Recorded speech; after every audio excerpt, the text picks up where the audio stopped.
Afrique Média. Le monde, c'est nous. Allô? Bonsoir Afrique Média, vous êtes les meilleurs. Oui, bonsoir monsieur, je suis monsieur Pétain. Bonsoir monsieur, Afrique Média. Je vous remercie pour tout ce que vous faites pour l'avenir de l'Afrique. Vous êtes la seule chaîne. Bonsoir fidèles téléspectateurs et merci de nous retrouver une fois de plus sur les antennes de la télévision panafricaine Afrique Média pour cette autre sortie de votre émission. Chers téléspectateurs, appel sur le continent, vous le savez, cette émission, c'est l'émission consacrée aux téléspectateurs, une émission qui permet à chacun d'entre vous de donner sa contribution, de dire ce qu'il pense de la thématique qui sera posée sur notre table ce soir. Cette thématique, nous en parlons donc. On revient sur la visite d'Emmanuel Macron du côté de l'Algérie avec les propos polémiques une fois de plus du chef de l'État français qui a tensé la Turquie de Recep Tayyip Erdogan avec des propos qui n'ont cessé de créer la polémique depuis quelques jours. Ankara a d'ailleurs réagi aux propos d'Emmanuel Macron avec également des propos un peu plus fermes que ceux employés par le chef de l'exécutif français. Nous parlons donc de cette actualité avec vous, chers téléspectateurs, et nos invités dans cette autre édition d'Appel sur le continent. Pour faire le débat ce soir, nous sommes avec Gamal Abina. Bonsoir et bienvenue.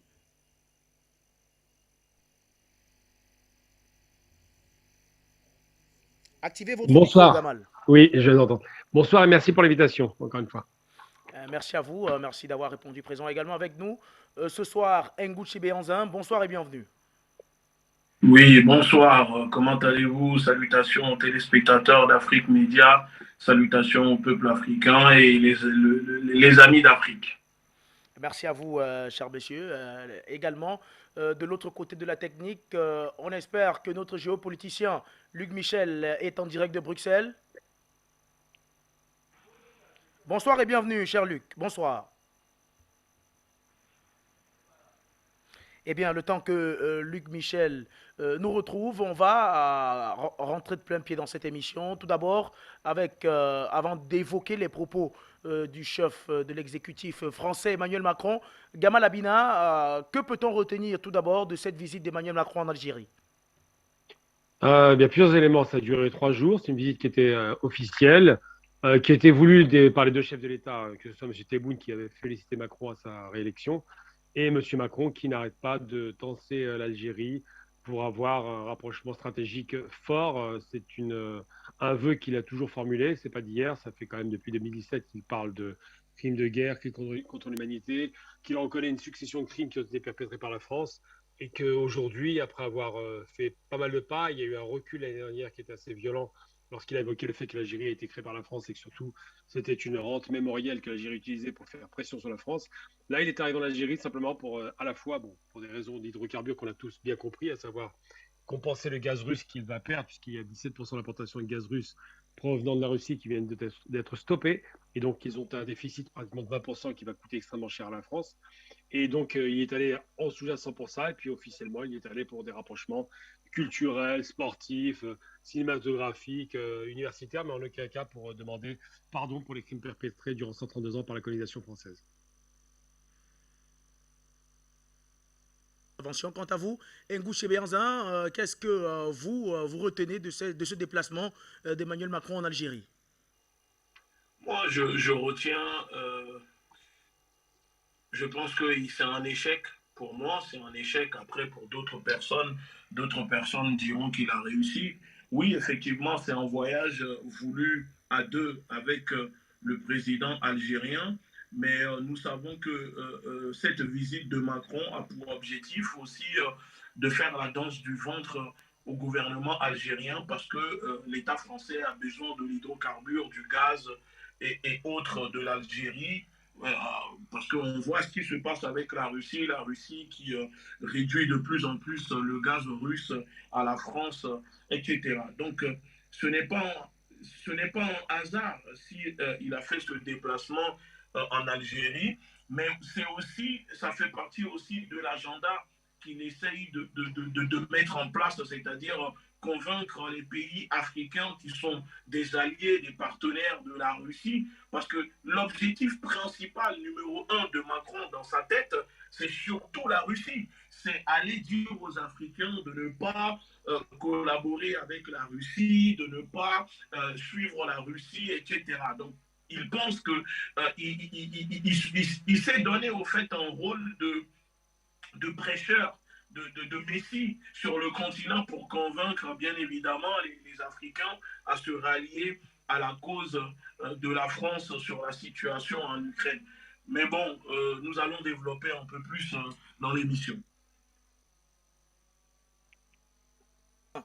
Je reviens vers vous une fois de plus, Gamal Abina, pour cette fois-ci évoquer, revenir en tout cas sur les propos d'Emmanuel Macron qui n'ont cessé de créer la polémique depuis quelques jours concernant ces puissances que Macron accuse de manipuler la jeunesse africaine en général et la jeunesse algérienne en particulier. Il a invité cette jeunesse algérienne-là à ne pas tomber dans le piège des réseaux sociaux qui sont en quelque sorte contrôlés pour les manipuler. Il a accusé la Fédération de Russie, bien sûr, il a accusé la Chine également, mais il a également indexé la Turquie. Ankara a tout fait de répondre aux propos d'Emmanuel Macron. Le ton a une fois de plus monté, Gamal Abina, on va le dire comme ça, entre la France et la Turquie. Oui, absolument. Alors, ce qui se passe, c'est que Macron, pour se positionner en Afrique, a besoin de donner le sentiment que la France n'est plus la France. Je traduis: la France coloniale ou néocoloniale est devenue une puissance raisonnable qui est en mesure de pouvoir apporter ce qu'elle n'a jamais apporté en 60 ans, à savoir le développement, stabilité, sécurité. Bref, en substance, la France serait devenue une sorte de nouveau père la morale. Et il a besoin de pointer du doigt les nouveaux acteurs qui commencent à être très présents en Afrique. Et ils ne sont pas présents politiquement au départ, ils sont d'abord présents et avant toute chose économiquement. Je parle donc de la Chine, de la Turquie, qui ont fait un travail de développement économique, enfin de captation et de développement économique considérable. Alors Macron, lorsqu'il va pointer du doigt ces deux puissances, et quand il pointera du doigt évidemment la Russie, qui intervient aujourd'hui en Afrique militairement, mais pas seulement, il y a eu deux grandes réunions russo-africaines qui ont été mises en place parce qu'ils ont l'intention de développer aussi le partenariat économique et stratégique.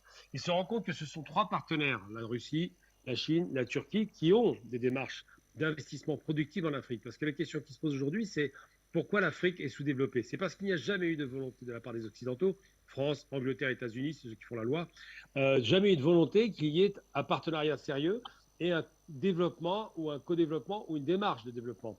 Le développement, ça commence par la formation, ce qu'ils n'ont pas beaucoup octroyé.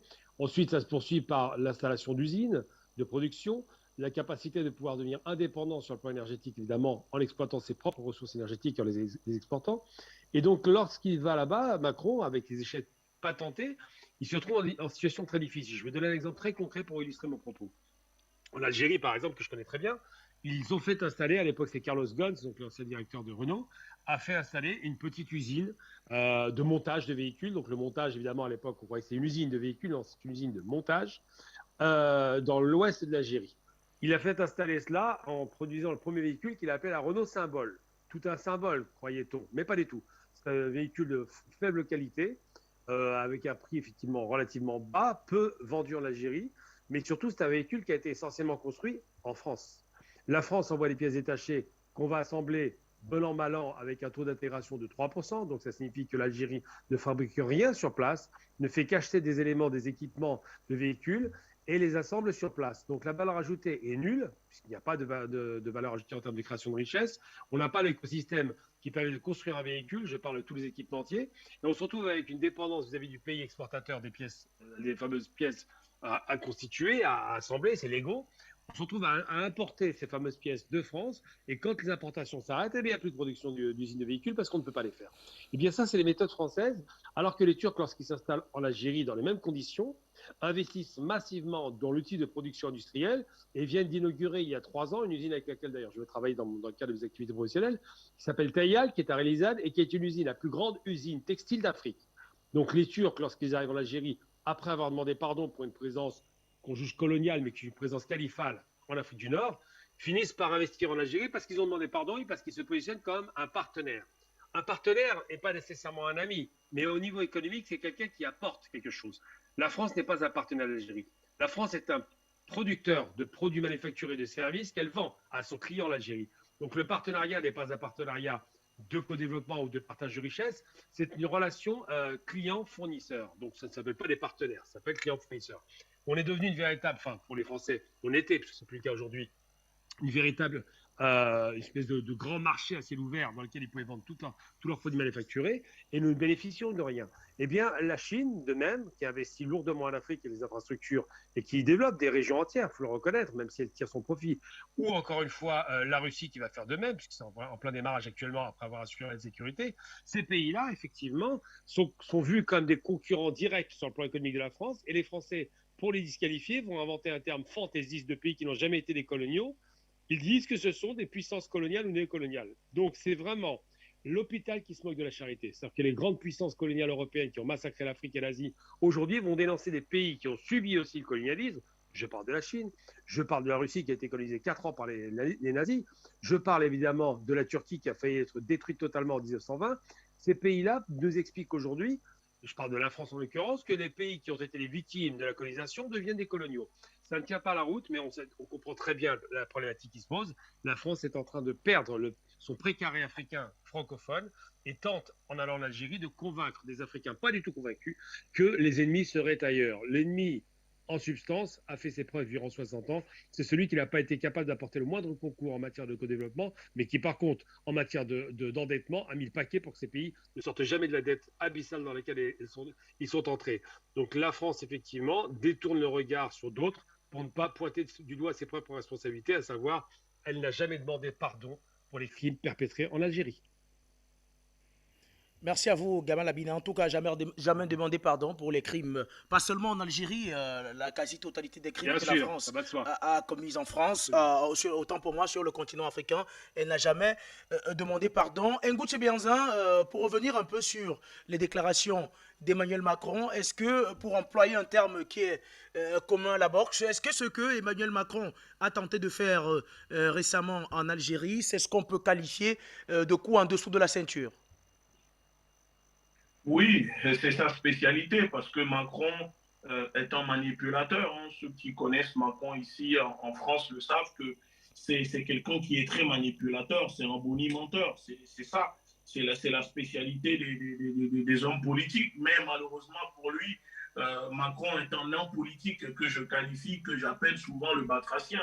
Parce que moi, je vais pas répéter la même chose que le camarade parce qu'il a brossé un peu la situation de cette visite et de cette polémique, parce que l'infantilisation, les propos que Macron ne cesse de répéter à chaque fois dans les pays, que ce soit au Cameroun, au Bénin et notamment maintenant en Algérie, même si on voit que le comportement de Macron, la façon dont il a été reçu, ce n'est pas la même chose qu'au Cameroun ou au Bénin, par exemple, ou au Cameroun où on a vu que des enfants, des femmes, des vieillards ont été réquisitionnés pour applaudir à Macron, ça dansait comme à l'époque coloniale. On voit que même ces éléments de langage en Algérie, ce n'était pas la même chose, qu'il était plus dans le respect vis-à-vis des Algériens que quand il est en Afrique noire. Mais surtout, si vous permettez, j'aimerais au fait répondre à travers l'émission là pour dire à ce monsieur, à Macron, que l'Afrique n'est pas menacée par la famine ni par une supposée influence russe comme il ne cesse de le propager un peu partout. Mais que Emmanuel Macron, l'Afrique est menacée par Emmanuel Macron et ses amis dictateurs africains qu'il a installés au pouvoir, qu'il soutient et qui, comment dire, l'aident à exploiter les richesses des peuples africains. Donc, à cette heure-ci, si il y a une menace sur le continent africain pour les populations africaines, et si les populations africaines doivent craindre quelque chose, bah, c'est Emmanuel Macron et ses amis dictateurs. Mais surtout, il faut rappeler tout le temps l'histoire, parce que la mémoire est très importante. Vous savez, alors nous devons dire à Macron que Macron est un président d'une nation impérialiste qui possède 15 camps de concentration en Afrique jusqu'à maintenant et les colonies d'outre-mer qu'ils appellent les outre-mer, que ce soit la Martinique, la Guadeloupe, la Guyane, Mayotte, etc. Donc, quelqu'un qui est à la tête d'une nation impérialiste, colonialiste, et que moi je dis même terroriste, ne peut pas venir donner des leçons d'impérialisme ou de colonialisme, que ce soit à la Russie, la Turquie et la Chine. On peut comprendre encore, parce que je le dis, que la Chine peut-être, voilà, on sait comment la Chine procède, mais la Russie, comment on peut accuser la Russie d'avoir des ambitions impérialistes. Vous savez, en France, il y a cette citation qui dit c'est le camembert qui accuse le roquefort qu'il pue. Vous voyez, ça veut dire qu'il est dans une projection. Il inverse au fait les rôles. Parce que jusqu'à présent, la Russie n'a jamais possédé de colonie. La Russie n'a jamais colonisé aucun pays africain. Au contraire, depuis le début, depuis les luttes indépendantistes, la Russie a toujours été aux côtés des pays africains qui veulent se libérer. Donc, de mémoire, la Russie ne contrôle aucune économie locale de 15 pays d'Afrique avec une monnaie éco-franc CFA comme la France, imprimée en France et contrôlée par la Banque de France et le Trésor public. Donc la Russie n'a jamais cherché à exploiter les peuples africains parce que la Russie a tout ce qu'il faut, l'or, le pétrole, le gaz, et nous le voyons contrairement à la France. Et surtout, le Kremlin, le palais présidentiel en Russie n'a pas été construit grâce à l'argent de l'esclavage, grâce à la traite négrière, comme le palais de l'Élysée ou d'Or Macron, construit par un négrier qui s'appelle Antoine Crozat. Donc il faut toujours rappeler l'histoire aux gens pour que les gens comprennent que les déclarations de Macron en Algérie, moi c'est ce que j'appelle des éléments de langage, c'est de la propagande, c'est de la manipulation, et il cherche au fait à répéter la même chose pour se donner un peu bonne conscience. Mais quand vous regardez bien, Macron ne présente pas des excuses. Macron ne s'excuse pas parce que cela fait partie de son ADN. Et surtout, durant la Seconde Guerre mondiale, pendant que la Russie et les soldats africains combattaient les nazis, les Allemands, n'oublions pas que la France collaborait avec les nazis pour déporter les Juifs dans les camps de concentration, que la France massacrait les mêmes soldats africains qui ont aidé à libérer la France des nazis. On les a massacrés à Tirol et d'autres, les Allemands torturaient, tuaient, des Noirs. Et il y a eu aussi des Noirs dans les camps de concentration, déportés par les Allemands. Donc, à un moment, Macron ne peut pas venir ici se pointer sur un continent et essayer tout le temps de vouloir manipuler toute une jeunesse, parce que cette jeunesse aujourd'hui est éveillée, que ce soit une partie du peuple français qui est pris en otage par ce monsieur et son clan d'usuriers, les mêmes qui exploitent le peuple français, ce sont les mêmes qui exploitent aujourd'hui les populations africaines. Mais il oublie que la jeunesse africaine de 2022 n'est pas la même qu'en 1960.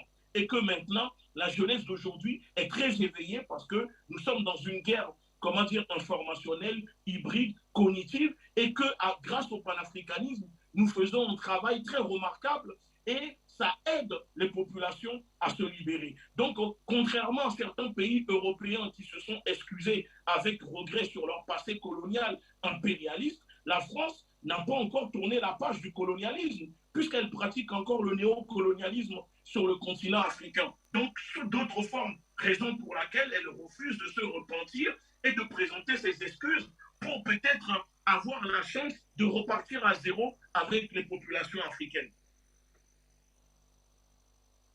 Béanzin, on va aller du côté de la réalisation pour revenir un peu sur ces tensions déjà il y a quelques mois entre la France et l'Algérie avec des propos qui étaient un peu allés dans tous les sens entre les deux chefs d'État, Recep Tayyip Erdogan et Emmanuel Macron.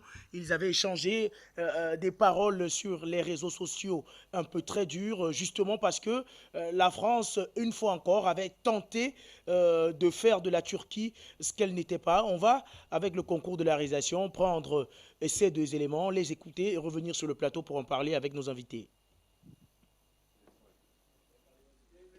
Des images comme celle-ci pourraient se faire plutôt rares dans l'avenir. Recep Tayyip Erdogan enfonce le clou, comme il l'avait fait samedi, et malgré la vive réaction de Paris qui a rappelé son ambassadeur à Ankara, le président turc a de nouveau attaqué son homologue français, réitérant ses doutes sur la santé mentale d'Emmanuel Macron après ses propos sur les caricatures du prophète Mahomet.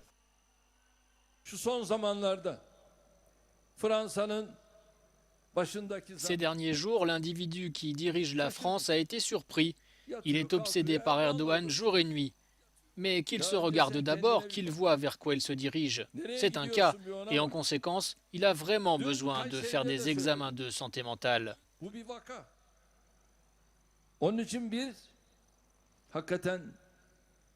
kontrolden geçmesi lazım.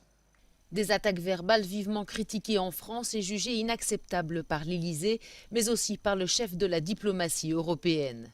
Des attaques qui font suite à la cérémonie d'hommage à Samuel Paty, professeur décapité dans un attentat islamiste à Conflans-Sainte-Honorine près de Paris. Emmanuel Macron avait alors promis que la France continuerait de défendre les caricatures. Le gouvernement français a dit aussi vouloir renforcer l'arsenal juridique afin de mieux lutter contre le séparatisme islamiste. Autant d'annonces qui, outre Recep Tayyip Erdogan, ont aussi vivement fait réagir le Premier ministre pakistanais. Dans un tweet, il a accusé Emmanuel Macron d'attaquer l'islam. Le président Macron aurait pu jouer l'apaisement et refuser l'espace aux extrémistes plutôt que de créer une polarisation et une marginalisation supplémentaires qui conduisent inévitablement à la radicalisation, a écrit Imran Khan. Depuis le discours d'Emmanuel Macron à la Sorbonne, les réactions s'enchaînent. Les appels au boycott des produits français se multiplient dans une partie du monde arabe. Samedi à Jaffa, près de 200 personnes ont manifesté leur colère devant la résidence de l'ambassadeur de France en Israël.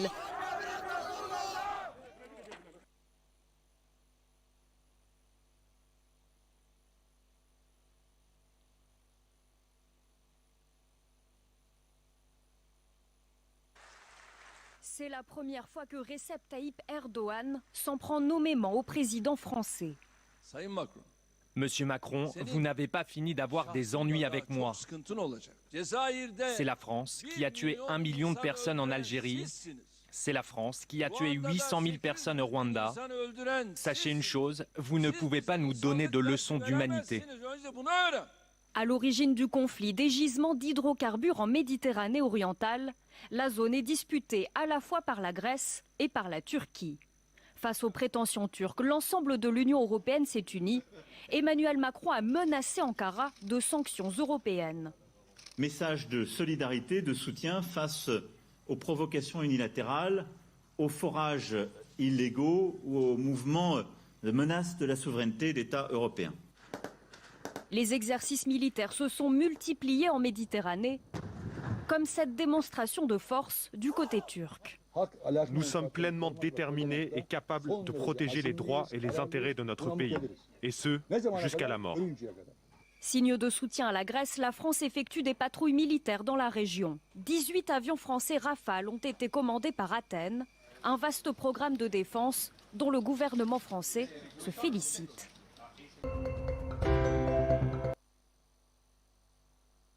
Avec les mêmes invités, Ngouche Béanzin et Gamal Abina. Je reviens vers vous, Gamal Abina. On a écouté les propos de Recep Tayyip Erdogan. Ça, c'était déjà l'année dernière pour dire que les tensions entre la France et la Turquie ne se sont jamais apaisées. Gamal Abina, après avoir écouté Emmanuel Macron et quand on écoute la réaction du porte-parole du ministère des Affaires étrangères turc, est-ce qu'on peut dire que la hache de guerre n'avait jamais été enterrée entre la France et la Turquie à la suite de cette passe d'armes entre Emmanuel Macron et Recep Tayyip Erdogan? En 2002, ça a toujours été, entre la France et la Turquie, des problèmes difficiles. Il y avait déjà l'histoire de Chypre dans les années 70 qui ont provoqué une crispation, puisqu'évidemment les Occidentaux étaient plutôt favorables aux Grecs. Donc Chypre séparée en deux en 1974 entre le Nord et le Sud a fait que la Turquie était considérée comme un pays paria. Ensuite, il y a eu, je ne parlais pas de la Première Guerre mondiale, la Seconde Guerre mondiale, on ne va pas revenir sur l'histoire, mais très rapidement, dans les années 80, il y avait une accalmie parce que c'était les militaires turcs qui étaient au pouvoir avec les gens de ce qu'on appelle les kémalistes.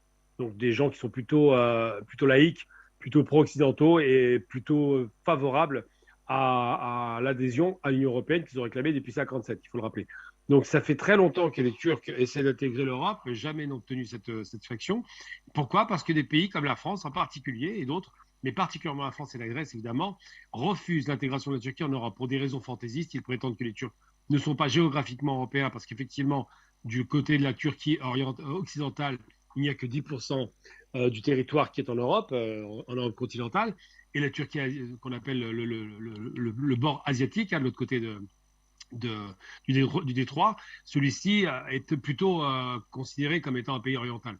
Alors, il est vrai que la Turquie est orientale, sauf que l'argument ne tient pas la route, parce que si on prend le fait que Chypre a été intégrée à l'Union européenne, Chypre est quasiment libanaise, c'est pas loin du Liban, et pour autant on la considère comme étant européenne alors qu'elle n'en est pas du tout. Elle est beaucoup plus loin encore que la Turquie ne le sera jamais.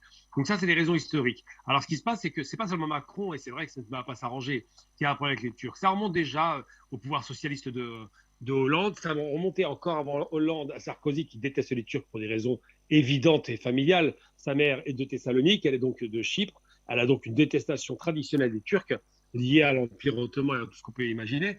Et donc les Turcs sont très mal vus. Plus encore les Turcs de l'AKP, qui sont des islamistes type frères musulmans, qui sont considérés littéralement en Europe maintenant comme des ennemis. Et donc toutes ces raisons poussent dans des relations de concurrence économique violentes. Sur la question libyenne, par exemple, on voit très bien que les Turcs sont opposés à la France. Sur les raisons économiques, sur les raisons géopolitiques, sur les raisons évidemment idéologiques, d'un côté la laïcité et de l'autre côté l'islam politique, ça font que ça ne se passe pas bien. Alors il se trouve qu'aujourd'hui, M. Macron est conseillé par un criminel de guerre, Nicolas Sarkozy. Et cette bête sauvage, je vais utiliser un terme, parce que j'ai une détestation absolue pour le personnage, j'ai jamais eu l'occasion de le rencontrer sur un débat parce qu'il n'a pas le courage, évidemment. Il y a cette bête sauvage qui est à l'origine de l'assassinat de Kadhafi, conseille M. Macron, ce qui est très, très dommageable pour la politique générale en France. Et il se trouve que Macron, sous influence d'un odieux personnage comme Sarkozy, a tendance à exagérer sa position et à la maximiser. Donc aujourd'hui, la relation franco-turque est quasiment nulle.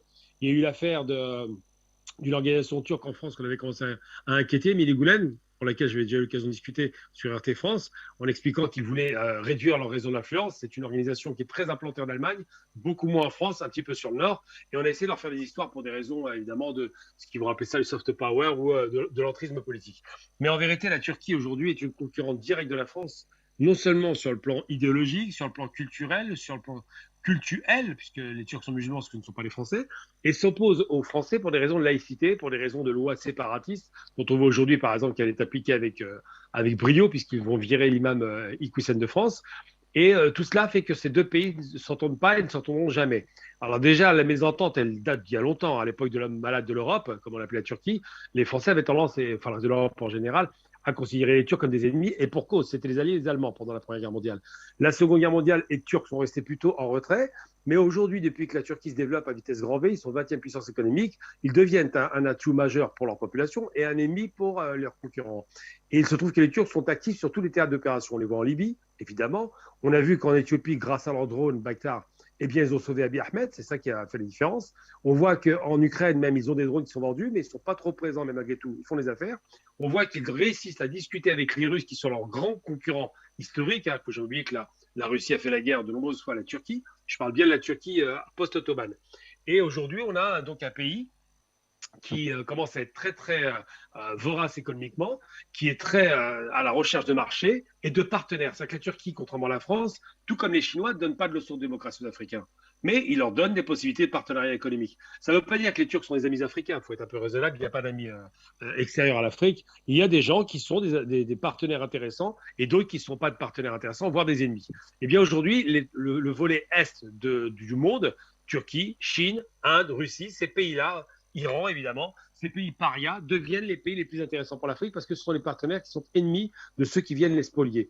Et c'est pourquoi, d'ailleurs, la France et la Turquie ne s'entendent pas. Après les passes d'armes, comme les propos de dire que Macron est déséquilibré mental, ou encore que ces gens-là sont des criminels de guerre qui donnent des leçons aux Turcs par rapport au massacre des Arméniens, alors que les Français ont assassiné 1,5 million d'Algériens.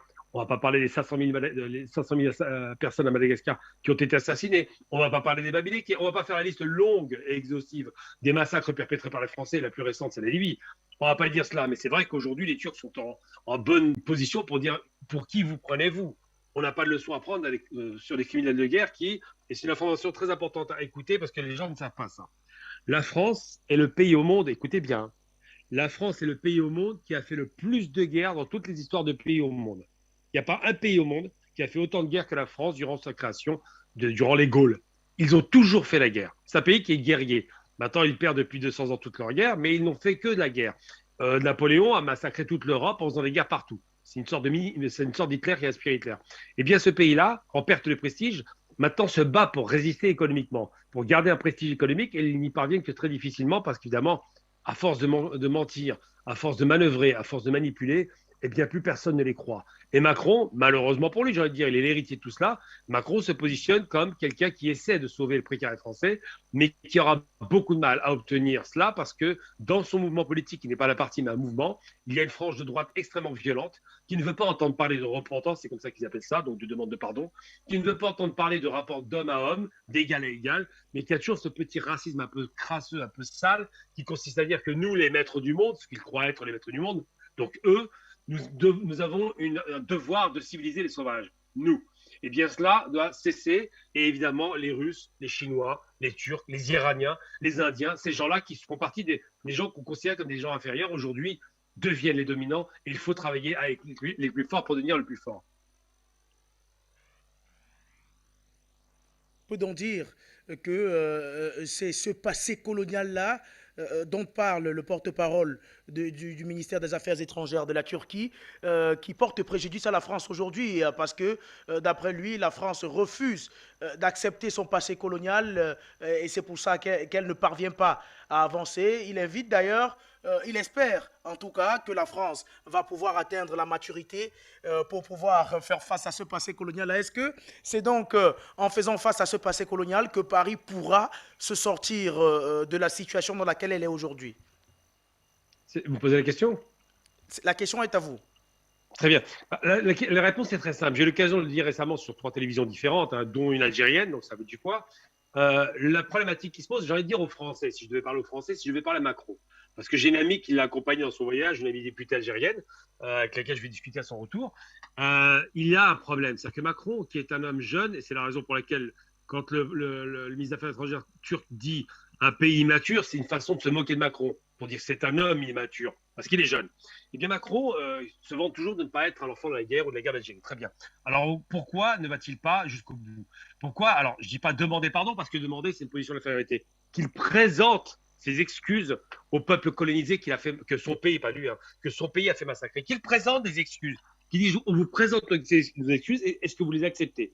Eh bien, ce passé, il y a un historien très célèbre qui l'a dit, c'est un passé qui ne passe pas. Pourquoi? Parce que tant qu'on ne reconnaît pas que les peuples entiers ont été exterminés, massacrés, on prend l'exemple du Cameroun ou de la Centrafrique, ou tout un tas de pays, la tradition des militaires français qui sont des barbares de très haut niveau, il ne faut jamais penser, c'est pas parce qu'ils ont une technologie qu'ils ne sont pas barbares. La barbarie, c'est pas la technologie, il ne faut pas confondre civilisation et barbarie, et les technologies.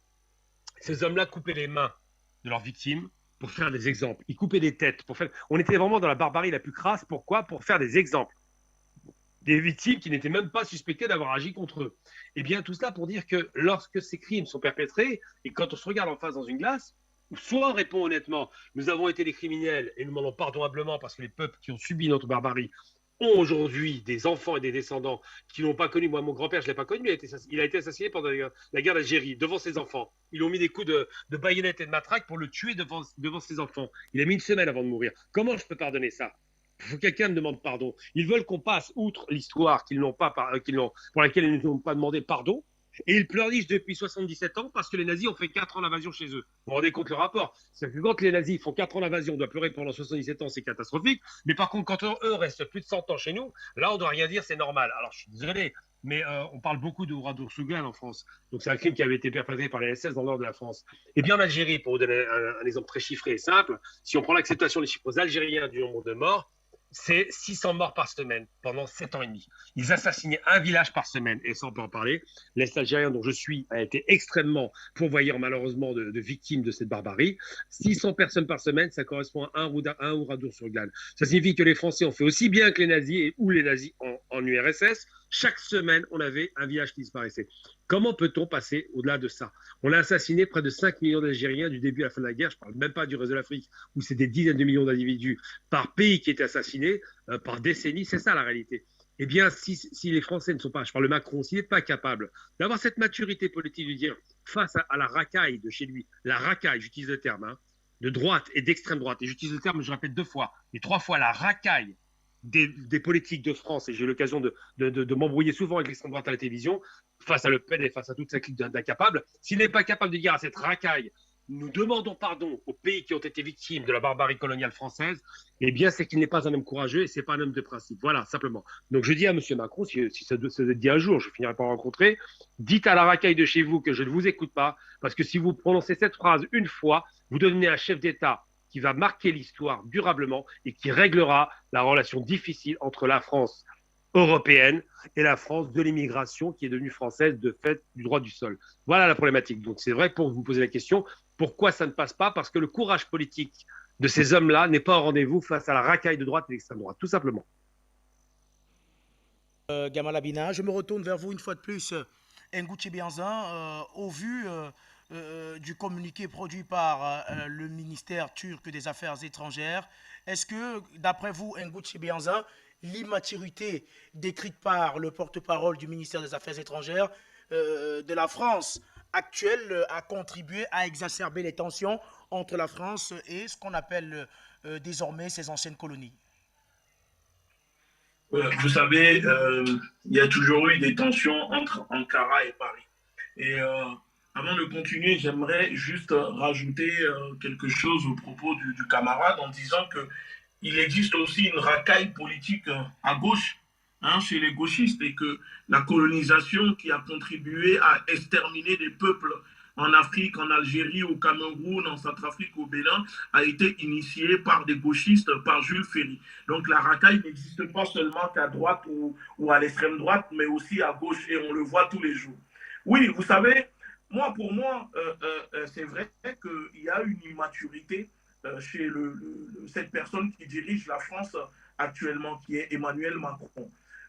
Tout simplement parce que aujourd'hui, ce peuple, qui est le peuple français, qu'on l'aime ou pas, que voilà, on dénonce des choses chez ce peuple, aujourd'hui, les Français n'arrivent plus à se défendre non plus. Et donc, les Français sont pris en otage. Donc, c'est ça qui conduit aussi à être dirigés par des personnes incompétentes comme Emmanuel Macron et sa bande. Parce que si aujourd'hui, vous imaginez quand même que les propos tenus par le président turc à l'égard, ou le ministère des Affaires étrangères turc à l'égard de l'État français, il faut le rappeler quand même qu'ils ont précisé que si la France est d'avis qu'il y a des réactions contre elle sur le continent africain, elle devrait chercher la source de ces relations dans son passé colonial et faire des efforts pour poursuivre encore ces pratiques. Donc, on voit complètement que, contrairement à Ankara, parce que oui, comment dire, l'Empire ottoman n'a pas fait aussi de belles choses sur le continent africain. N'oublions pas non plus l'histoire de l'Empire ottoman, etc., sur le peuple africain. Mais contrairement aux autres pays qui ont pris conscience et qui évoluent sur le sujet, en France, il y a un déni, il y a complètement... ils ne veulent pas reconnaître cela.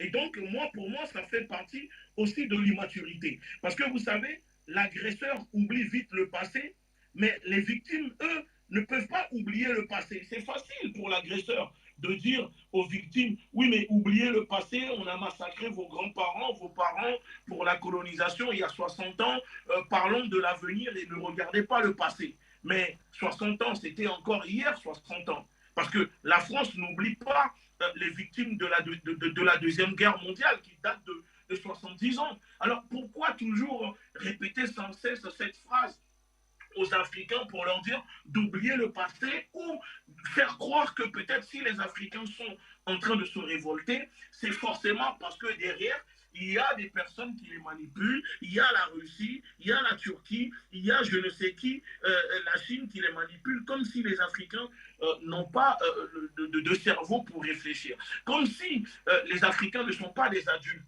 Donc, vous voyez ces propos à répétition, parce que voilà, il est aussi conseillé par le criminel de guerre qui est Sarkozy, c'est bien de le rappeler. Peut-être il y a aussi des Africains, des endocolons qui sont à côté, qui travaillent pour Macron, parce que c'est bien de pointer du doigt les autres, mais il faut aussi pointer du doigt nos propres semblables qui sont avec l'ennemi, qui sont avec le colon, qui exploitent le peuple. C'est peut-être parce qu'autour de lui, il y a ces endocolons, quelques Africains, hein, qui lui donnent l'impression que peut-être qu'il est apprécié sur le continent et qu'il n'y a aucun problème et qu'il faut répéter ce genre de discours à longueur de journée.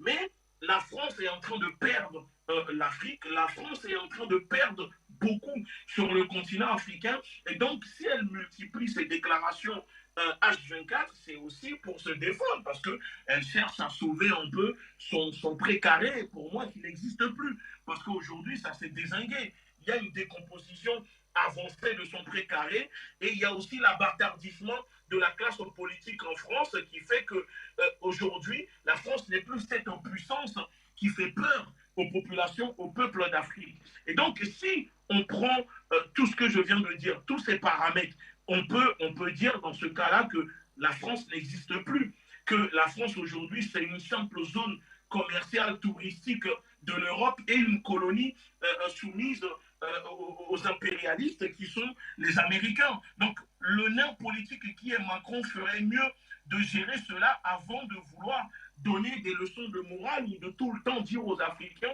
ce qui est bien ou pas pour les Africains. Parce que jusqu'à présent, la France n'a jamais apporté le développement sur le continent africain. La France n'a jamais apporté la paix en Afrique. La France n'a jamais rien apporté de positif sur le continent africain, si ce n'est que des guerres, des génocides, des divisions, des manipulations, etc. Donc aujourd'hui, le peuple africain ne veut plus de cette France. Le peuple africain veut tourner la page.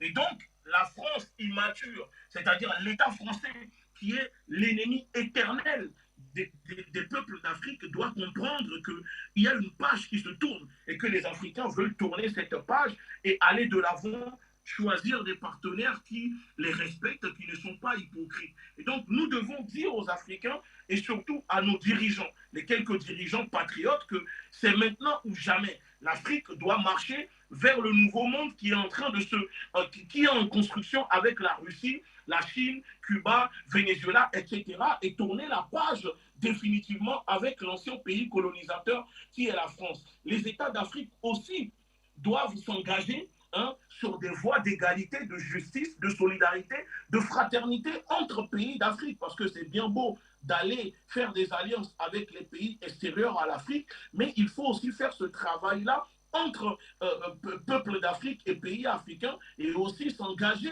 avec les pays comme la Russie, qui sont dans une lutte souveraine anti-impérialiste pour permettre aux populations africaines de ne plus se faire exploiter par l'Afrique et bénéficier de leurs propres ressources. Donc, nous disons que l'immaturité de la France doit cesser, mais on sait qu'en leur disant que cela doit cesser, ils ne le feront pas. Alors, nous allons imposer la fin de cette exploitation, de cette immaturité, de ces propos belliqueux envers le continent africain et ses dirigeants, et démontrer au fait à la France qu'aujourd'hui, il y a une nouvelle jeunesse, il y a une population qui est très éveillée et qui ne veulent plus accepter cette domination, qui ne veulent plus accepter l'exploitation, ce système mis en place par la France depuis des siècles pour exploiter le continent africain, et ces propos, propagande, cette manipulation de l'opinion que Macron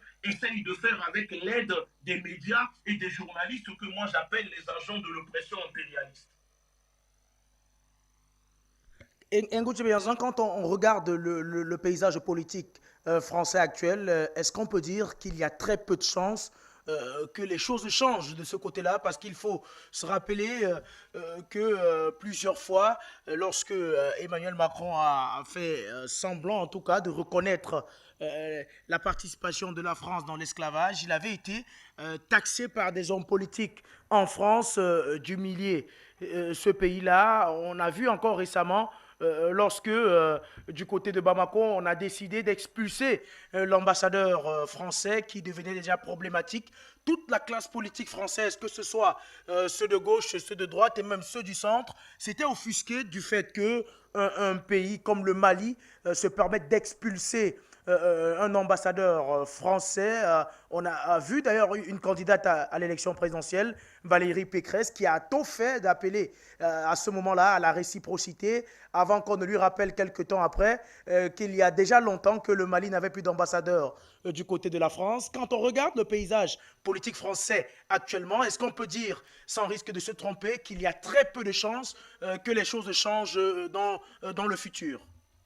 Non, mais il y a très peu de chances que les choses changent dans le futur, si le peuple français ne se libère pas de cette prise d'otage et ne récupère pas le pouvoir en France. Je parle de ces Français qui sont contre l'exploitation du continent africain, qui sont contre l'exploitation de leur propre population ici en France. Si le peuple français ne récupère pas le pouvoir et continue de laisser le pouvoir aux mains de cette classe politico-mafieuse, etc., les choses ne changeront pas, parce que vous l'avez rappelé, que ce soit la gauche, le centre, la droite, l'extrême droite, eux tous, ils savent être, ils savent s'unir quand il faut mettre l'effort ensemble pour dominer exploiter les autres peuples. Parce que moi, je le dis tout le temps, que tu sois de gauche, de droite, l'État n'hésitera pas à le mettre au centre. Donc, c'est la même chose. Moi, je dis simplement qu'on ne doit plus faire confiance à des partis politiques. Parce que ces partis politiques sont là aussi pour, comment dire, entretenir les mensonges, les manipulations. Il faut aujourd'hui une alliance entre les peuples d'Afrique et les peuples de France qui luttent pour se libérer. Parce que quel homme politique ou femme politique vous pouvez me citer aujourd'hui qui est réellement sincère et qui veut arrêter ce système mis en place par le criminel de guerre qui est le général de Gaulle. L'autre jour, j'ai partagé sur mon Facebook un documentaire parlant de de Gaulle. Beaucoup de Français découvraient la face cachée de De Gaulle sur le continent africain et n'ont pas hésité à m'écrire pour me dire merci parce qu'on découvre des choses de tous les jours avec vous, des choses qu'ils ne nous apprennent pas à l'école. Parce que moi, vous savez, il faut le dire que la majorité des Français vivent dans l'obscurantisme, vivent complètement dans le noir, ne sont pas éclairés sur les problématiques, les crimes que font les gouvernements successifs français sur le continent africain au nom du peuple africain. Donc, il faut briser cela. Et pour cela, il faut qu'on se tourne maintenant vers des Français qui luttent contre leur propre gouvernement, qui luttent contre ce système et tisser, articuler directement avec ces peuples-là une alliance qui nous permettra vraiment de gagner et de progresser encore plus dans cette lutte libératrice que nous sommes en train de faire pour la nation africaine, ou que ce soit pour le peuple noir et pour les autres peuples opprimés du monde. Et je tiens aussi à le rappeler que Macron aime souvent dire aux pays africains, aux Africains, de ne pas faire des coopérations avec la Russie, avec la Chine, etc. Prenons le cas de la Russie, mais avant que Macron ne puisse dire aux Africains de ne pas faire des coopérations bilatérales avec la Russie, que Macron lui-même annule les coopérations bilatérales qui existent entre la France et la Russie, avant de dire aux Africains de ne pas faire la même chose. Comment vous pouvez...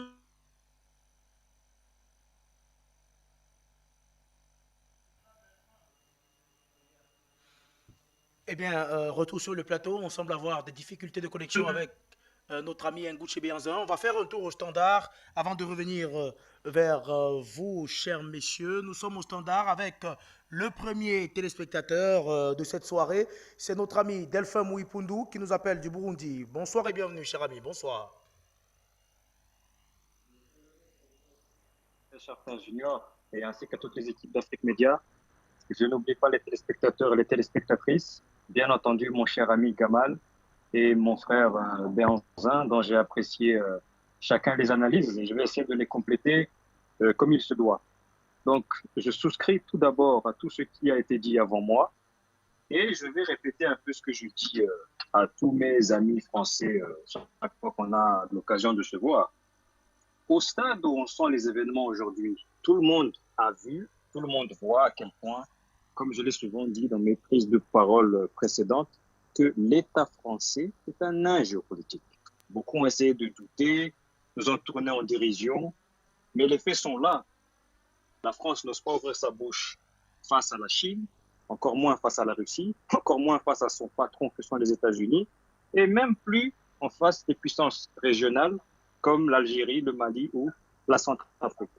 Donc, nous sommes d'ores et déjà entrés, là je ne parle pas du futur, je parle du présent, tant qu'en France n'apparaît pas un individu ou un groupe d'individus suffisamment instruits et courageux politiquement, comme l'a dit mon ami Gamal, pour poser la réalité de la France au peuple français, et bien sûr il faudra que cette personne ou ce groupe de personnes sache manier la diplomatie, la vraie diplomatie, pas les billevesées que nous ont servi des assassins comme Sarkozy ou Tony Blair, la vraie diplomatie, eh bien, il ne pourra pas y avoir d'évolution au sein même de la société française. Ça, c'était pour l'élite française. Maintenant, ce qui concerne la masse française, je suis navré de le dire, je peux blesser quelques-uns, mais nous assistons aujourd'hui à un certain type de Français, aussi bien d'ascendance germanophone ou d'ascendance plutôt africaine.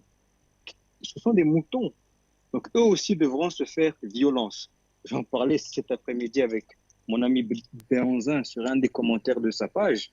Il y aura toujours des Africains qui n'ont pas compris les réalités géostratégiques du moment, qui vont venir toujours prétendre que nous allons vers la Russie en recherchant un autre maître. Non, ce n'est pas le cas. Nous sommes en train, et parallèlement en train de démontrer à quel point des États comme la France sont des nains géopolitiques et pratiquement devenus insignifiants, mais en même temps en train d'inscrire l'Afrique dans les nouveaux paradigmes donc, du XXIe siècle et des siècles à venir. Donc, ces deux points très importants.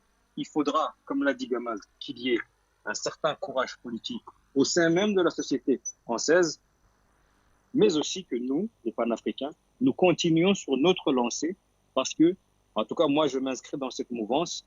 Je ne reconnais que 3 superpuissances aujourd'hui, la Chine, la Russie et les États-Unis. Et bien sûr, dans les siècles à venir, si nous travaillons comme il faut, l'Afrique les submergera tous. Donc, je m'arrête ici pour laisser la parole à d'autres. Et Afrique Média, une fois de plus, le monde c'est nous. Cher ami Delphin, on va rester au standard pour prendre peut-être un autre téléspectateur. Est-ce que nous avons un téléspectateur?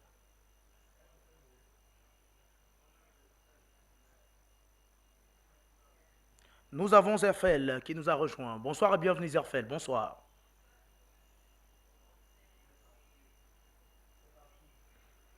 Eh bien, on a perdu la connexion avec Zerfel. On espère qu'il reviendra tout à l'heure. On va tout de même rester au standard. Est-ce que nous avons un autre appelant?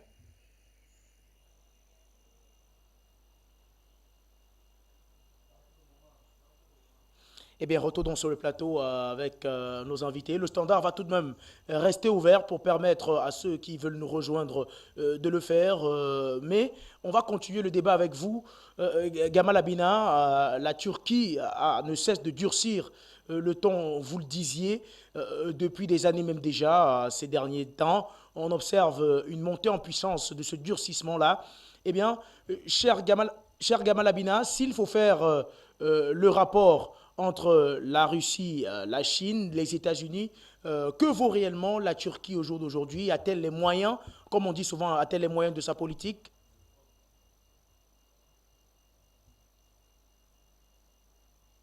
La droite, c'est que c'est elle qui travaille avec Macron, c'est donc elle qui influence Macron. La gauche a une part extrêmement lourde dans le maintien de la colonisation. Donc ça veut dire qu'ils ont travaillé de façon dogmatique pour se croire supérieurs et nous servir de discours comme l'avait fait à l'époque tristement célèbre homme politique qui a dit qu'ils avaient un devoir, les races supérieures, de civiliser les races inférieures. Et donc, c'est Ferry qui avait dit ça, Jules Ferry. Donc, simplement pour dire que ce qui a entamé la colonisation, tout comme en Angleterre, c'est bien la droite. En France, c'est Louis-Philippe, c'est un roi, donc, qui a été volé l'Algérie pour récupérer les 5 milliards d'or qui étaient détenus par le d'Alger pour ne pas payer sa dette de guerre, qui était une dette de blé. L'Algérie avait fourni du blé aux Français pour qu'ils fassent face à leur guerre napoléonienne. Et donc, ils ne l'ont jamais payé. Et le deuxième aspect, c'est que l'Angleterre, évidemment, est un pays de droit, puisque c'est un royaume qui a fait la colonisation. Donc, c'est bien la droite qui a initié la colonisation, et c'est bien la gauche qui l'a maintenue en France. Mais il n'en demeure pas moins que ce soit de droite ou de gauche, le voleur, lorsqu'il est en train de voler, il surfile le bébé, chacun garde l'argent qu'il a envie de gagner. Et là, on n'est plus dans la droite et dans la gauche, on est dans une idéologie qui est une idéologie impérialiste. C'est-à-dire que l'impérialisme est très bien partagé à gauche comme à droite. Ça, c'est juste pour bien clarifier. C'est-à-dire que je ne suis pas en train de dire que la gauche est pire ou meilleure que la droite. Je dis qu'ils se valent largement. Mais la gauche est plus hypocrite parce qu'elle se drape derrière des vertus de soi-disant d'humanisme qui donnent le sentiment qu'ils sont moins graves. J'ai aucune sympathie pour la gauche, quoi qu'il en soit. Et je me souviens de Mitterrand. Voilà, ça c'est pour finir. Alors, concernant la Turquie la Russie et puis la Chine. La Turquie a une singularité particulière qui est difficile à comprendre pour des gens qui ne connaissent pas les Turcs. Moi, j'ai eu l'occasion de discuter avec des responsables turcs. Donc, je connais bien la problématique turque parce que je sais profondément ce qui les anime. Sur la question israélienne, par exemple, cette proximité ne s'explique pas parce qu'ils sont tous de la même confession, parce qu'ils partagent une sorte de destin commun sur ce qu'on appelle le jacobinisme, même s'il y a un point commun. Ce qui s'explique, c'est que les Israéliens sont très souvent ashkénazes qui veut dire turco-mongol. Donc ils ont souvent des familles communes de chaque côté de la frontière. C'est la raison pour laquelle les Turcs ne feront jamais rien sur la question israélienne, parce que finalement, c'est un peu le même peuple qui se parle. Ensuite, concernant la Russie, on voit bien que les Turcs louvoient. D'un côté, qui se mettent d'accord sur le Haut-Karabakh, où il y a un accord de cessez-le-feu entre les Arméniens et les Azéris, les Turcs en remportant la victoire haut la main face aux Arméniens, et les Russes stoppant la progression des Azéris, de l'Azerbaïdjan, pour ne pas écraser l'Arménie. Donc il y a un accord tacite entre ces deux grandes puissances. Ensuite, la Turquie est membre de l'OTAN, vous l'avez souligné, on le note. Donc on peut se demander pourquoi est-ce qu'un membre de l'OTAN agit parfois contre les intérêts de l'OTAN. Simplement, et je le répète à nouveau, c'est vrai que c'est difficile à lire, les Turcs travaillent pour les Turcs. Ils ne travaillent pas pour l'OTAN, ils ne travaillent pas pour les Russes, ils ne travaillent pas pour les Africains, ils travaillent pour les Turcs. Ils défendent leurs intérêts, ils le font avec brio en l'occurrence, puisque ça leur profite, mais les Turcs sont un empire passé, qui a disparu, et dont le pan-turquisme, donc, qui est une conception racialisante de la Turquie voulue par Mustafa Kemal, qu'on a appelé Atatürk, donc le père des Turcs, le pan-turquisme est devenu un pan-islamisme. C'est-à-dire que Erdogan, qui, les gens ne le savent pas, est marié avec une arabe, c'est ça qui est intéressant. Erdogan n'est pas marié avec une turque. Eh bien, Erdogan, il s'inscrit dans une démarche de généraliser l'idéologie turque, avec la dimension effectivement califale turque, en essaimant son idéologie un peu partout, en montrant l'exemple d'une Turquie qui réussit au monde arabe. Et ça a séduit beaucoup chez les Arabes. Ça a séduit jusqu'en Égypte à l'époque avec Morsi. Et donc, si les Turcs aujourd'hui se singularisent, c'est parce qu'ils veulent rayonner non pas par seulement une puissance économique évidente et aujourd'hui actée, non pas parce qu'ils sont membres de l'OTAN, parce que de plus en plus ils sont en bisbille avec l'OTAN, mais ils ne veulent pas partir de l'OTAN parce qu'ils ont un pied dedans et ça les arrange, non pas parce qu'ils sont un membre du bloc occidental, bien qu'ils en fassent partie, mais surtout parce qu'ils se disent à tout prendre, on va commencer à briller parce qu'on va montrer un exemple au monde musulman et on va influencer le monde musulman. Ils ont essayé de l'influencer par des guerres en 2011. Aujourd'hui, les Turcs se singularisent en les influençant sur un plan idéologique et en faisant des partenariats. Les Turcs sont en concurrence directe avec la France, on l'a vu en Afrique, c'est clair qu'à chaque fois qu'il y a un déplacement des responsables français, il y a un Turc qui défile derrière, et ils sont en défiance avec la France par rapport au massacre des populations, parce que les Turcs tout de même, il faut le rappeler, restent un empire passé qui a toujours cette nostalgie de l'empire ottoman. Donc la Turquie d'aujourd'hui est une Turquie qui travaille pour ses poches, qui travaille pour sa réussite, son prestige, et Erdogan est un homme qui est très très imbu de sa personne, parce qu'il a réussi la transformation économique de son pays, et maintenant veut affirmer la puissance turque, tout comme d'ailleurs Xi Jinping en Chine, qui affirme la puissance chinoise de plus en plus, et évidemment comme Poutine aujourd'hui, qui a enfin décidé de sortir de ses frontières et de dire c'est fini, on ne laisse plus l'Amérique faire la loi dans le monde, et je pense que le retour du rééquilibrage des forces Est-Ouest sera profitable aux pays qui ont subi les guerres à répétition des États-Unis, en Afrique et en Asie, et particulièrement au Moyen-Orient. À vous, Gamal Abina. On va refaire un tour du côté du standard pour retrouver notre ami Roland Kenny qui nous a rejoint également. Bonsoir et bienvenue. Bonsoir Roland, bonsoir.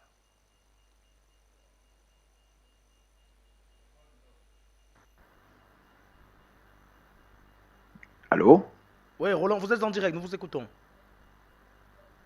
Allô? Vous êtes en direct, Roland, nous vous écoutons. Ok, bonsoir à toute l'équipe Afrique Média et bonsoir à tous les intervenants. Mais vous voyez, nous sommes à une période vraiment spéciale des relations internationales.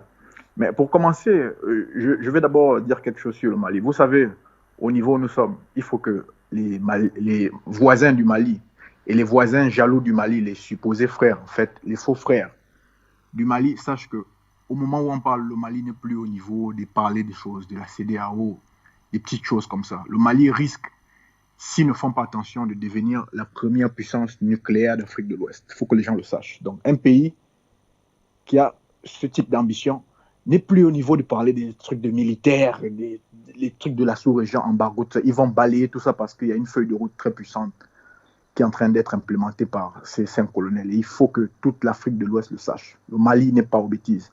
Bon, par rapport à la situation avec Macron et puis la descente aux enfers de la France, avec aussi la force de caractère en face de la Turquie, ben, ça se comprend. Ça se comprend parce que mais ce n'est plus un secret, la France est en décadence et en perte de vitesse et ça se confirme. En fait, ce qu'il faut comprendre, c'est qu'au niveau de la coalition occidentale, ils ont compris que la France ne maîtrise plus les choses. Ils sont maintenant en train de faire en fait du sauf qui peut. C'est-à-dire, la France ne garantit plus les intérêts de la coalition occidentale en Afrique. Ils l'ont compris avec l'arrivée de la Russie. Donc, chacun vient maintenant de son côté pour essayer de développer une coopération bilatérale avec les pays d'Afrique. Et c'est ce qui se passe. La France est toujours en train d'insister dans l'ombre en disant à ses amis, je maîtrise encore, calmez-vous, restez dans votre coin et tout et tout. Mais ils ont compris que ça ne marche plus. Chacun arrive maintenant. Voilà pourquoi vous voyez tous ces forums qui se multiplient. Le Japon, des trucs comme ça. Bon, la Turquie, tout le monde arrive, bon, tant mieux, après, c'est de bonne guerre. Mais la finalité, en fait, de toute cette ambiance, et ça, c'est la plus grande crainte de la France, c'est qu'il y a un think tank sérieux qui est en train de se mettre en place pour aller cogner au Conseil de sécurité, pour qu'on enlève la France membre permanent. Parce que c'est ça la hantise de la France. Plus qu'en fait, si la France est assise sur la table des grands, c'est parce qu'elle avait réussi à démontrer à ses amis qu'elle a à sa disposition les matières premières d'Afrique qui devaient permettre de faire tourner l'industrie occidentale. À partir du moment où elle n'a plus accès à ces matières premières, elle n'a que le droit d'être sur la table des grands. Donc, d'ici là, ne vous étonnez pas si la place de la France en tant que membre permanent sera relancée au niveau de l'ONU. Parce qu'il y a des think tanks très sérieux qui sont en train de travailler à ce niveau. Et je crois que c'est inévitable. Je vais m'arrêter là et merci. Merci à vous également, cher ami. Peut-être un dernier téléspectateur. Eh bien, retournons sur le plateau avec vous, cher ami Nguchi Béanzin. On évoquait il y a quelques instants la position de la Turquie dans le concert des nations actuellement. Nguchi Béanzin, est-ce qu'on peut dire que la Turquie a su jouer sa carte au fil des années, elle a su peaufiner sa stratégie pour être en quelque sorte incontournable, parce qu'on le sait, sur le continent européen, la Turquie fait office de bouclier, en tout cas pour contenir les migrants. Cette carte-là, Recep Tayyip Erdogan la joue par moment quand il souhaite obtenir certaines concessions de l'Union européenne et également des États-Unis. Est-ce qu'on peut dire que Recep Tayyip Erdogan a su jouer sa carte et que ce dernier représente une faille dans ce qu'on présente comme étant la cohésion qui règne au sein de l'OTAN? Je vais peut-être dire quelque chose qui risque de choquer certaines personnes ici, que ce soit des Africains. Mais avec la Turquie, ce n'est pas avec le peuple que j'ai un souci, mais avec Erdogan. Vous savez, pour moi, Erdogan est un bipolaire politique. Ce monsieur, aujourd'hui, il est avec les Américains, demain, il est contre les Américains, il soutient, il vend des drones aux Ukrainiens pour bombarder la Russie, avec qui il est censé être allié, partenaire. C'est un bipolaire politique. Ça veut dire qu'il est là que pour ses propres intérêts. Parce qu'en Turquie, il faut savoir qu'il y a ce qu'on appelle, il y a une bourgeoisie comprador qui existe, mais il y a une bourgeoisie nationale. Et le camarade Gamal l'a expliqué. Erdogan est de cette bourgeoisie nationale qui travaille en réalité pour,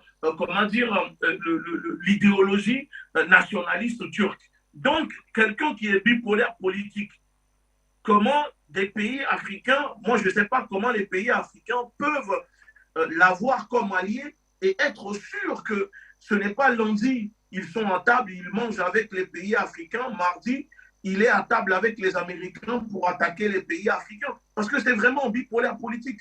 Et moi, je reste méfiant, je n'arrive pas vraiment à accrocher avec sa politique. Parce qu'un coup, il faisait des déclarations contre Israël. Aujourd'hui, il normalise ses relations avec Israël. En gros, là où il y a à manger, tant que Erdogan peut aller, prendre ce qu'il a besoin pour son pays, lui, il n'y a pas de problème. Il fonce. Donc aujourd'hui, l'investissement de la Turquie sur le continent africain me pose un petit problème. En plus, ce n'est pas un investissement où ce n'est pas des partenariats économiques, simples, mais c'est des partenariats économiques avec une touche, de propagande religieuse derrière. Et aujourd'hui, moi, ça me freine. La Russie n'est pas en Afrique, n'impose pas des cahiers de charges aux pays africains pour dire parce que nous avons des partenariats militaires, derrière, il faut imposer la religion orthodoxe, etc. Non. Donc, moi, tant qu'il y a ce côté dogmatisme dans les partenariats, dans les coopérations avec les pays africains, cela me dérange un peu. Surtout que Erdogan est un bipolaire politique. J'insiste là-dessus. On va prendre ce dernier téléspectateur. Monsieur Yerima, est-ce qu'il est là? C'est Monsieur Abdoulaye qui est là. Bonsoir et bienvenue, Monsieur Abdoulaye. Bonsoir. Bonsoir. Bonsoir, monsieur Abdoulaye. Vous êtes en direct, nous vous écoutons. Il est parti. Prends plutôt Jean. Prends Jean. Eh bien, on a perdu monsieur Abdoulaye. On va retrouver un autre ami. C'est Jean qui nous appelle des États-Unis. Bonsoir et bienvenue. Bonsoir, Junior. Bonsoir. Bonsoir, Gamal. Bonsoir, Egouti. Bonsoir, technicien. Bonsoir à tous ceux qui écoutent Afrique Média. Oui, vos invités ont vraiment touché des points essentiels. Moi, je crois en la justice divine. C'est à l'image de cette justice divine que nous avons des justices que nous cherchons d'avoir d'établir pour que l'ordre social soit respecté et que la paix règne. C'est dans la paix que nous pouvons construire le monde. Alors, s'il n'y a pas cette paix, on ne peut pas construire. Mais il y a un pays que lui ne cherche qu'à diviser, semer la haine et faire telle religion contre telle religion, telle ethnie contre... Il y a un pays qui ne fait que penser chaque fois comment faire pour semer la zizanie, pour diviser les Africains, pour les tromper, les trahir. C'est la France. Vous pensez que ce pays-là va rester dans ce jeu éternellement? Mais il va arriver un moment où les manipulés vont se ressaisir. Parce que l'esprit qui guide la France, a fait ce jeu de manipulation, a fait ce jeu de division, a fait ce jeu de la guerre. Il y a un autre esprit plus fort que cet esprit-là. C'est ce que nous croyons, esprit divin. Et qui est en nous tous, nous savons le bien et le mal. La France sait. Et elle refuse de demander pardon. Les Africains sont partis libérer la France. Et après, on les a tués. Et les enfants, les petits-enfants qui aujourd'hui dirigent la France ne reconnaissent pas ça comme un mal. Ils continuent. C'est ce qui fait qu'il y a un homme qui est élu à la tête de la France, qui n'a pas de famille, mais qui est issu d'une famille, mais qui veut détruire la famille lui-même en se posant chef d'État. Et les gens me diront que oui, sa vie privée. La vie privée est liée à la vie de la personne. C'est ça qui permet à cette personne d'agir. Donc Macron n'a pas de pitié parce qu'il n'a pas de famille. Il ne pense pas créer une famille où il peut être le père génétique d'un enfant qui peut souffrir devant lui, qui peut être malade devant lui. Non, il est insensible à tous vos cris. Alors il peut foncer, il peut tuer. C'est pourquoi quand il vient en Afrique, méfiez-vous. C'est un homme qui est sanguinaire intérieurement. Vous m'excusez, parce que c'est vrai ce que je dis. Il le sait. C'est pourquoi il s'est engagé dans ce sens-là. Pour mieux agir, pour mieux vous torturer en riant, bien sûr, qu'il est votre ami. C'est comme ça. Mais il est dévoilé, ils sont dévoilés, ils vont payer tous les crimes qu'ils ont commis en Afrique, l'or qu'ils ont volé. Vous savez, le moment va arriver, nous allons les juger. Parce que nous connaissons déjà les quantités d'or qu'ils ont, nous connaissons ce qu'ils ont volé en Afrique, mais quand nous allons les appeler, ils viendront se justifier. Le Mali a convoqué la France à l'ONU de venir justifier, elle tourne en rond. C'est pas fini. Le moment viendra que les Français se ressaisissent. Nous appelons le peuple français à témoin. Que Dieu vous bénisse, nous sommes en guerre. Merci à vous, cher Jean. Merci d'avoir apporté votre contribution. Nous sommes donc arrivés au terme de cette émission. Merci à vous, Ngouchi Béanzin, de nous avoir accompagnés. Merci à vous également, Gabalabina, d'avoir participé au débat ce soir. Merci à vous, chers téléspectateurs. Un bonsoir particulier à toute la diaspora camerounaise du côté de Malabo. Bonsoir spécial à Grace Mbappé qui fait partie de cette diaspora-là. Merci à vous, chers téléspectateurs. Restez sur Afrique Média. Dans quelques instants, vous serez en compagnie de Christelle Wandji dans le cadre du grand journal africain. Quant à moi, je vous retrouve demain soir pour une autre édition d'Appel sur le continent. Mesdames, Messieurs, bonsoir. Afrique Média. Le monde, c'est nous. Allô? Bonsoir Afrique Média, vous êtes les meilleurs. Oui, bonsoir monsieur, je suis monsieur Keka. Bonsoir monsieur, Afrique Média. Je vous remercie pour tout ce que vous faites pour l'avenir de l'Afrique. Vous êtes la seule chaîne. Afrique Média. Le monde.